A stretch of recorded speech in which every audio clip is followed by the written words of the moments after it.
18वीं सदी के मध्य से ही राजाओं और नवाबों की ताकत छिनने लगी थी। उनकी सत्ता और सम्मान दोनों खत्म होते जा रहे थे। बहुत सारे दरबारों में रेजिडेंट तैनात किए गए थे। स्थानीय शासकों की स्वतंत्रता घटती जा रही थी। उनकी सेनाओं को भंग किया गया था।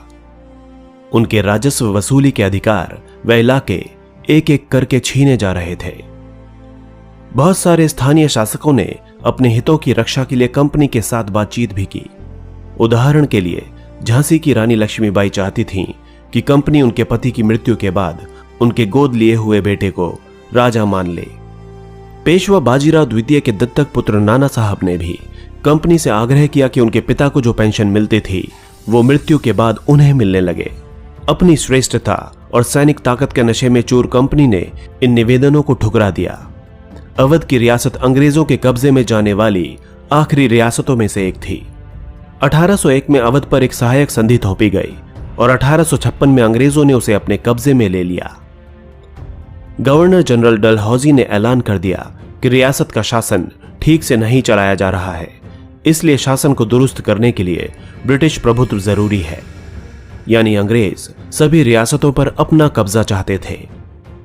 कंपनी ने मुगलों के शासन को खत्म करने की भी पूरी योजना बना ली थी। अब कंपनी द्वारा जारी किए गए सिक्कों पर से मुगल बादशाह का नाम हटा लिया गया था। 1849 में गवर्नर जनरल डलहौजी ने ऐलान किया कि बहादुर शाह जफर की मृत्यु के बाद बादशाह के परिवार को लाल किले से निकालकर उसे दिल्ली में कहीं और बसाया जाएगा। 1856 में गवर्नर जनरल कैनिंग ने फैसला किया कि बहादुर शाह जफर आखिरी मुगल बादशाह होंगे।